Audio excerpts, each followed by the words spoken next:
తల్లిపాలు తాగి రొమ్ము గుద్దినటువంటి ఆ 12 మంది ఉగ్రవాదుల గురించి ఈరోజు మనం మాట్లాడుకుంటున్నాం. భారత్కి సంబంధించినటువంటి రహస్యమైనటువంటి భద్రతా సమాచారాన్ని ఆ 12 మంది పాక్లో ఉన్నటువంటి కొన్ని నిఘా సంస్థలకి ఉగ్రవాద సంస్థలకి అందించారనేటువంటి ఆరోపణలు వారి మీద వస్తున్నటువంటి నేపథ్యంలో ఆ 12 మందిని భారత భద్రతా బలగాలు ఈరోజు అరెస్ట్ చేసి విచారిస్తున్న తరుణంలో సంచలనమైనటువంటి విషయాలు వెలుగులోకి వస్తూ ఉన్నాయి. పెహల్గాంలో జరిగినటువంటి ఉగ్రదాడి వీరిచ్చినటువంటి సమాచారం ద్వారానే జరిగింది అనేటువంటి విషయాన్ని ఇప్పుడు భద్రతా బలగాలు భావించినట్లుగా తెలుస్తున్నటువంటి నేపథ్యంలో అసలు వారు ఎటువంటి సమాచారం ఇచ్చారు, వారిచ్చిన సమాచారం ద్వారానే నిజంగా ఈ పెహల్గాం ఉగ్రదాడి జరిగిందా లేదా అనేది మనం పూర్తి స్థాయిలో విశ్లేషణ చేసుకుందాం. ప్రస్తుతం మనతో పాటున్నారు ప్రముఖ రాజకీయ విశ్లేషకులు, ప్రముఖ సీనియర్ జర్నలిస్ట్ డివిఎస్ గారు. సార్తో మాట్లాడదాం. సార్ నమస్తే. సార్ నమస్తే. జ్యోతి మల్హోత్రా సహా 12 మంది దేశద్రోహులుగా అనుమానించి ఇప్పుడు భారత భద్రతా బలగాలు కొంతమందిని అరెస్ట్ చేయడం జరిగింది. వారిని విచారిస్తూ ఉన్నారు. వారిని విచారించేటువంటి క్రమంలో సంచలనమైనటువంటి విషయాలు, కోణాలు కూడా వెలుగులోకి వస్తూ ఉన్నాయి. అవి ఏంటి అంటే అసలు పెహల్గాం ఉగ్రదాడికి జరగడానికి కారణం వీరు పాకిస్తాన్లో ఉన్నటువంటి కొన్ని ఉగ్రవాద సంస్థలకి ఇచ్చినటువంటి సమాచారం ప్రకారంగానే ఆ ఉగ్రదాడి జరిగింది అంటూ భారత భద్రతా బలగాలు భావిస్తున్నట్లుగా కొన్ని వార్తలు వస్తున్నాయి. అసలు ఏంటి సార్ ఆ 12 మంది ఎవరు, వారు ఎటువంటి సమాచారాన్ని పాకిస్తాన్లో ఉన్నటువంటి నిఘా సంస్థలకి వారు ఇచ్చారు, అసలు ఏం జరుగుతుంది? అంటే నరేంద్ర మోడీ ప్రభుత్వం నిన్నటిదాకా బయటి శత్రువులపై యుద్ధం, సార్ ఉగ్రవాదుల్ని మట్టుపెట్టారు, పాకిస్తాన్ని గడగడలాడించారు, పాకిస్తాన్ ఎయిర్ బేస్లు ఒక 25% నాశనం చేశారు. దగ్గర మనం చూసాం అణ్వస్త్రాలు దాచిపెట్టినటువంటి ఆ కిరాణా హిల్స్ దాకా వెళ్ళారు. ఈ పరిస్థితుల్లో కొంత గ్యాప్, తాత్కాలిక విరామం ప్రకటిస్తూ in the mean time Narendra Modi ప్రభుత్వం ఇవాళ అంతర్గత శత్రువులను ఏరివేస్తోందా? అటు బాహ్య శత్రువులు, ఇటు అంతర్గత శత్రువులు. సార్ బాహ్య శత్రువులతో మనం పోరాడి విజయం సాధించాము, కానీ అసలు అంతర్గత శత్రువులు ఎక్కడ తయారయ్యారు అంటే ఇంకెంతమంది ఉన్నారు? ఇప్పుడు ఈ జ్యోతి మల్హోత్రా మీరు అన్నారు 12 మంది నేను పట్టుకున్నారు. యూట్యూబర్స్తో సహా కొంతమంది స్టూడెంట్స్ ఉన్నారు, కొంతమంది వ్యాపారస్తులు ఉన్నారు. వీళ్ళు ఏం చేస్తున్నారు? ఇక్కడ ఉన్నటువంటి రహస్యాలని అమ్మేస్తున్నారు.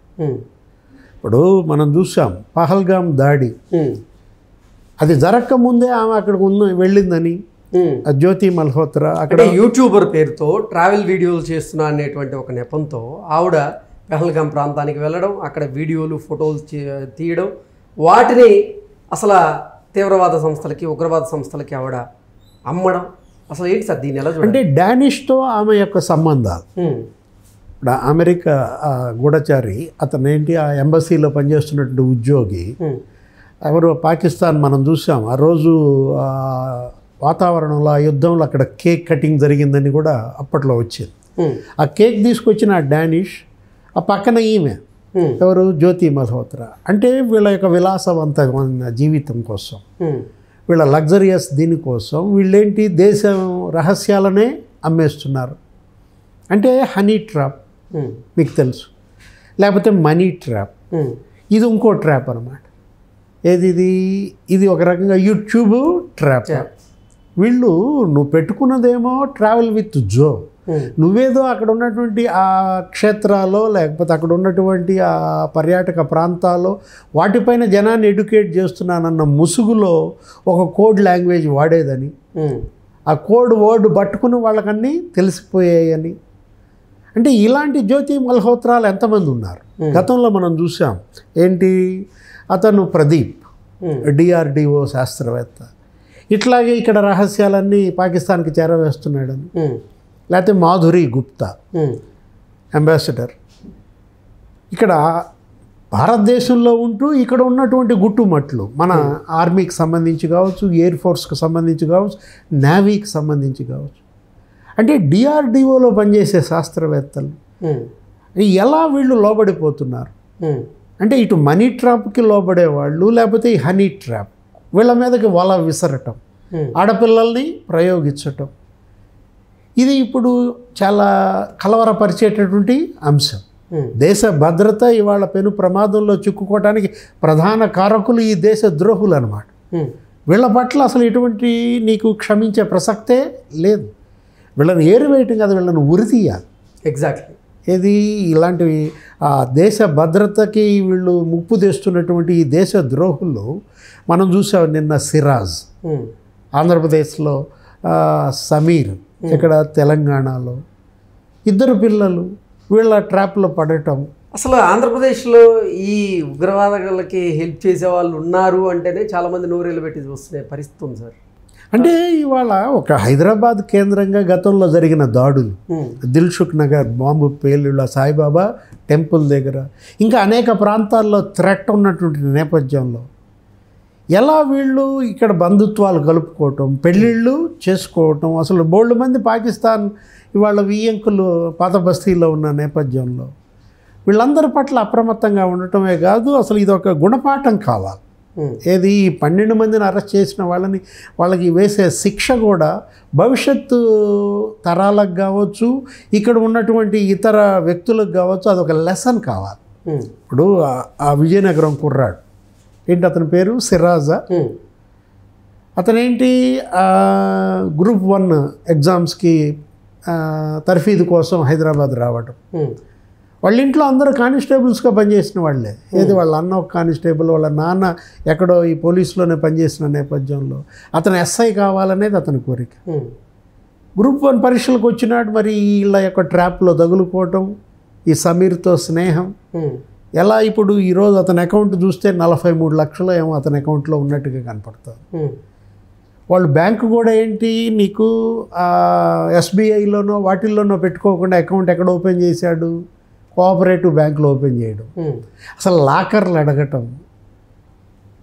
అంటే వీళ్ళు పాపం ఒకటి గ్రూప్ 1 ఎగ్జామ్స్కి ఫీజు కోసం వచ్చిన వాడు ఇలా వీళ్ళ ట్రాప్లో చిక్కుకున్నాడంటే 2-3 సార్లు వీళ్ళకి రాకపోవటం, సెలెక్ట్ కాకపోవటం, దాని ఫలితంగా వచ్చినటువంటి నైరాశ్యం. నీకు పిఎస్ఆర్ ఆంజనేయులు గుర్తురాట్లా? గ్రూప్ 1 అనగానే ఏం గుర్తొస్తాను? Andhra Pradesh public service commission APPSC exams పెడుతున్నామని చెప్పి ఆ ఎగ్జామ్స్లో 300 కోట్ల కుంభకోణానికి పాల్పడటం, ఆ వాల్యూషన్, డిజిటల్ వాల్యూషన్ అనటం, నోటిఫికేషన్లో ఇవ్వకుండా డిజిటల్ వాల్యూషన్ చేయించడం ఏంటి? అది కూడా ఎక్కడ? హాయిలాండ్లో, లేకపోతే ఆవాసాల్లో.